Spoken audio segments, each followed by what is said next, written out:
Tonight, we're raising the curtain on how our theaters have gotten creative to survive during the COVID-19 pandemic and looking ahead to the future.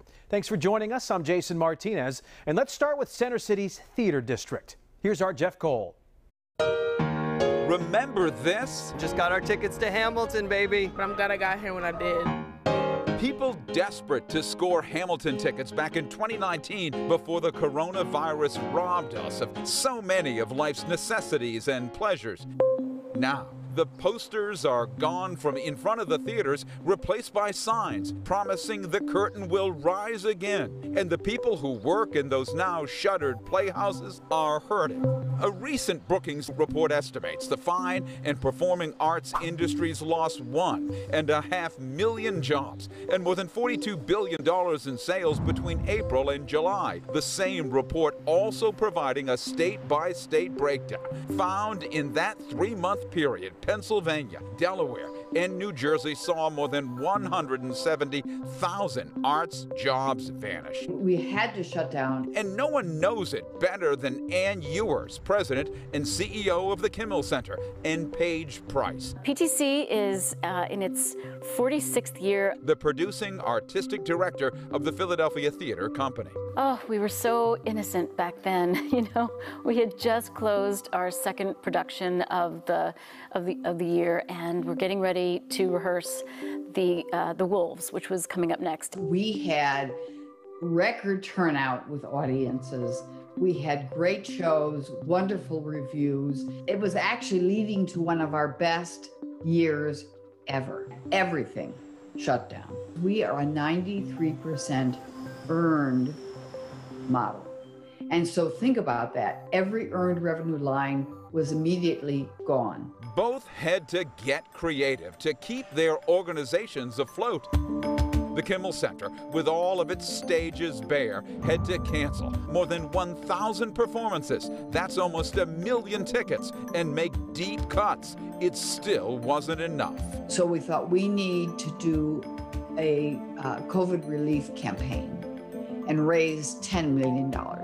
So we have raised 5.5 right now. Hardest money I've ever had to raise. The Philadelphia Theater Company, which has its home at the Suzanne Roberts Theater, also had to think fast. Every week we built a new budget. It was exhausting. So we built a new budget and we built a new plan. They also raised the curtain virtually, turning a planned production of The Wolves, put on hold by the pandemic, from an in-person experience to a digital one. Okay, everybody, we're going to send you a kit, and you're going to set up a studio in your house, and we're going to figure it out.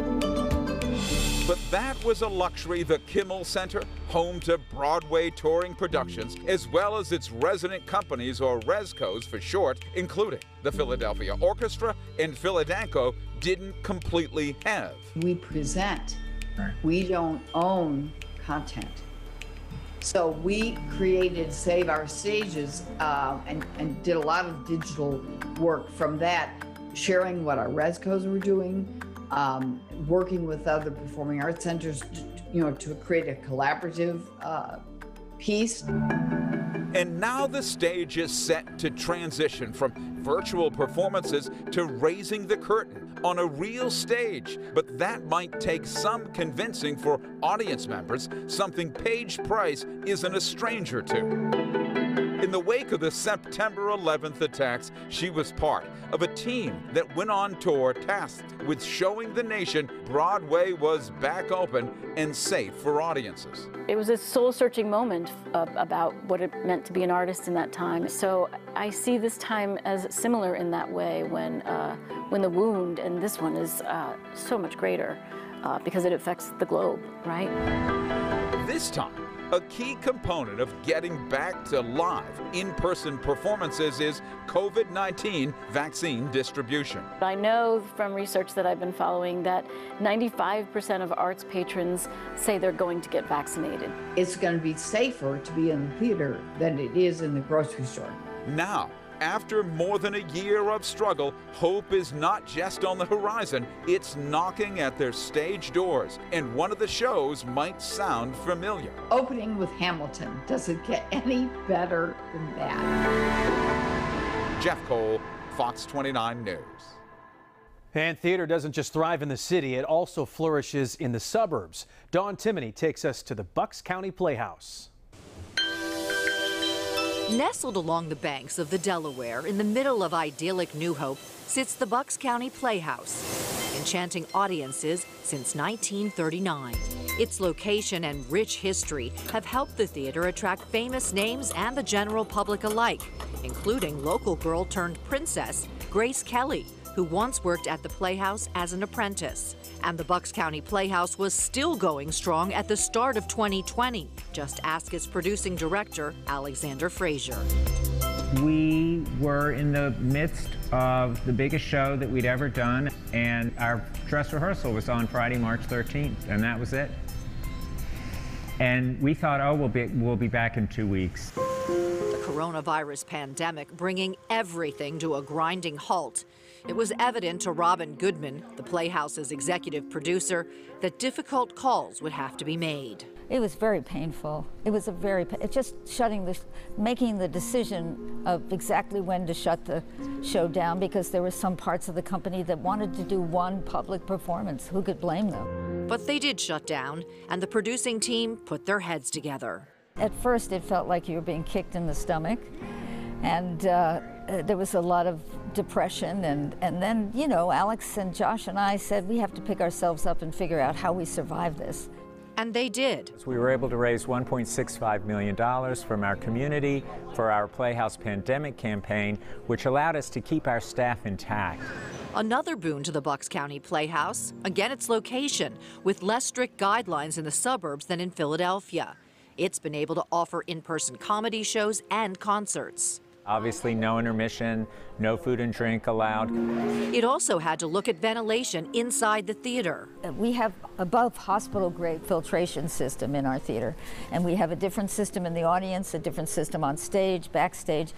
The Playhouse now ready to raise the curtain on a full production in June for the first time since the pandemic. A new one-woman show, Is There Still Sex in the City? Written by and starring Carrie Bradshaw's creator, Candace Bushnell. Well, the feeling that I get is that there's definitely sex in Bucks County. The Bucks County Playhouse is celebrating its upcoming show and the promise of more in the fall in a way both Candace and Carrie would approve of, with Cosmos and cupcakes from Magnolia Bakery.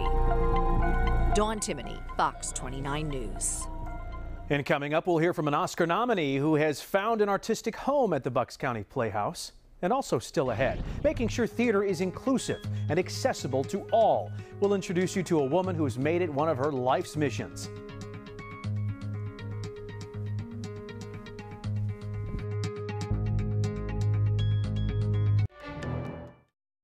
While the whole world has been trying to manage the coronavirus pandemic, America's been grappling with our race reality. Shayna Humphreys has the story of one woman trying to make the performing arts inclusive for all while taking a top job in our theater community during these difficult times. I tell people all the time, like, if you would have told me you're going to be the executive director of Theater Philadelphia, but it's going to be in your office, in your house, which at that point didn't even exist, and the office will also be virtual kindergarten, I would have been like, I don't understand. In what circumstance would that ever be the case? Why would I be doing that? But here I am. Lanish Miller-White landed her dream job, running the agency whose job it is to be the cheerleader for Philadelphia's theater scene. Tough during a pandemic, but Theater Philadelphia wasted no time, taking action to help those in need. After the pandemic hit, the board and the staff created the Emergency Relief Program, which provides micro grants to individual theater workers. And that's everyone, that's actors, directors, ushers, anyone who was making theater income that lost it due to COVID. Miller-White has long been an advocate for the arts, first falling in love with Philly's theater scene while a student at Temple, before spending more than a decade at Painted Bride Art Center, when in 2013, she and some friends saw a void. I felt like all of the stories that were about Black life and Black culture were very, very heavy. And so, Theater in the X was born, breaking barriers in West Philadelphia, offering programs, most of them free, and presented in Malcolm X Park. Their biggest project so far, the West Philly play, which started with a simple question. What aspects of West Philly life, culture, and history do you want to see? The response was phenomenal. It was all supposed to go from script to stage last summer, but that was before COVID-19 and before the deaths of Breonna Taylor and George Floyd at the hands of police sparked civil unrest, demands for change, and an end to systemic racism and inequity. Watching it all unfold, Miller White and some friends got to work. The Black Theater Alliance, it really started with the group of us just like sharing memes and venting about the situations. They turned that frustration into an organization that provides micro grants to Black artists and mentoring to the next generation. Meanwhile, Miller White is optimistic that we are witnessing meaningful change. I really do believe that a lot of people have kind of seen the light finally. They have finally had the realization of ways that they have been contributing to the issues. And there's even more hope.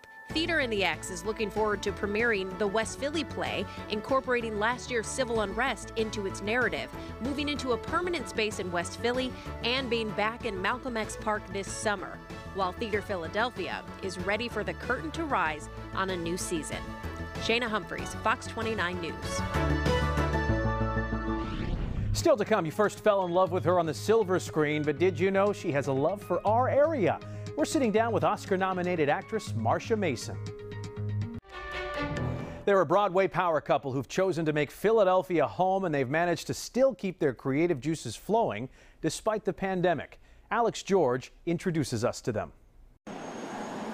March of 2020, Rob McClure was getting ready to open on Broadway in the musical version of Mrs. Doubtfire after a massively successful out-of-town tryout. They even managed to get 3 preview performances in before the shutdown hit. The producers came into rehearsal in the middle of the day and said, leave everything right where it is and go home. We will be back. We just don't know when. More than a year later, Rob and his wife, actress Maggie Lakis, are still playing the waiting game in the East Pass Young home they've spent the last decade renovating. Not far from where their love story first began in a production of Grease. The couple choosing to raise their young daughter here, so Rob has become familiar with Amtrak, commuting to Manhattan to star in Broadway shows, with occasional performances in Philly, like back in 2018 when they appeared together at the Academy of Music in Something Rotten. So you have a little bit of hometown pride, and you bring your cast there and you say, like, this is my home, and so you really hope like, that the please audience... be cool, please be cool, that please the audience be cool. will be great, and they were so wonderful. So good. And while they've been performing virtually during the pandemic, they miss those Philly audiences.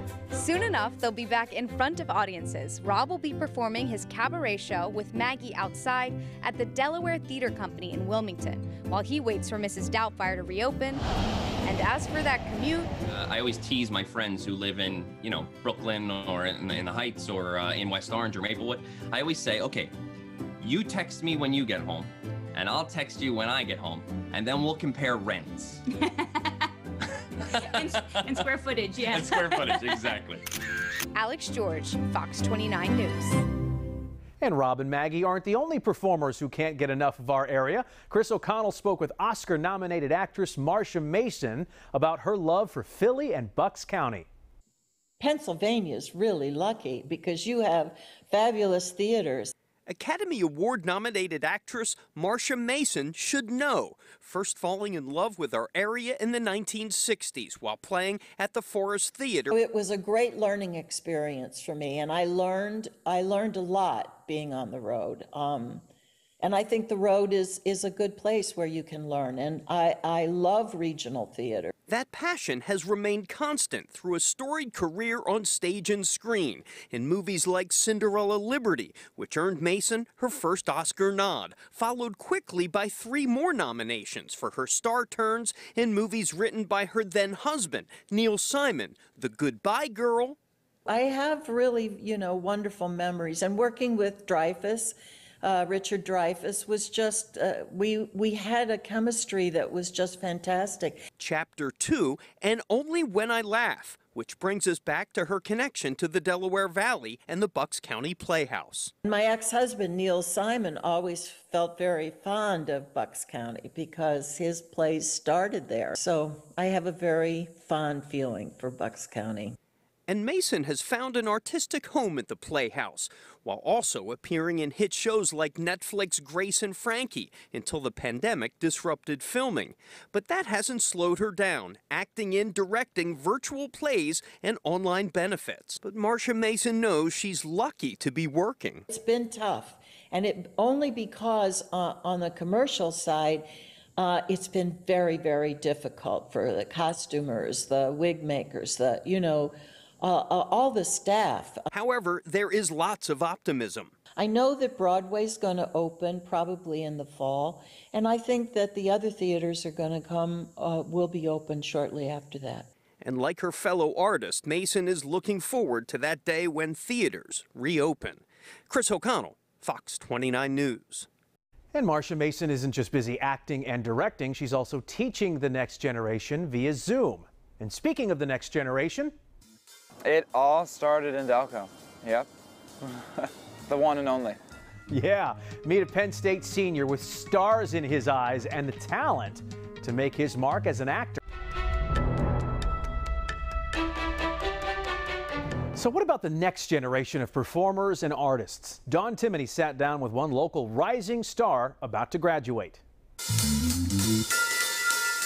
I am from Wallingford, Pennsylvania, in Delaware County. I'm a senior musical theater major at Penn State. I will graduate the second weekend in May of 2021. It is both very exciting and pretty nerve-wracking and terrifying. One thing's for certain, Aiden Cole has talent and passion on his side. His heart is set on performing for audiences on Broadway, and it's been as far back as he can remember. It was my passion, it was my everything. It was all I wanted to do. And he's making his dreams a reality, performing in college productions. We did Legally Blonde the musical, and I played Emmett Forrest, who's kind of her love interest in the TA. And I think of my 4 years, I think that might have been my favorite. Building up a reel, a website, and an impressive body of work to get his face and name out there, which the pandemic has made tougher. We normally end with a senior showcase where the 12 of us would go to New York and we do 2 performances for about 200 casting agents and directors. And so instead of that, we are going to do it from school, but we are going to film it and record it. But all of this uncertainty is leaving Aiden far from discouraged. I've realized this is what I want to do, and without it, I am missing a part of what I really love to do. And I'm going to keep fighting until I can hopefully do it again. He already has his sights set on one role. One of my all-time favorite shows is Stephen Sondheim's Sunday in the Park with George, and I would love to play that role, George Surratt. And we know his Delco friends and family, including his proud dad, our very own Jeff Cole, will be cheering Aiden on when he makes his first bow on Broadway or gets a role on a hit TV show. Dawn Timoney, Fox 29 News. And we want to wish Aiden and his classmates the best of luck. We know we'll be seeing their names in lights very soon. We'll be right back. That does it for us. For more information on any of the stories you've seen here, visit fox29.com. I'm Jason Martinez. Thanks again for joining us.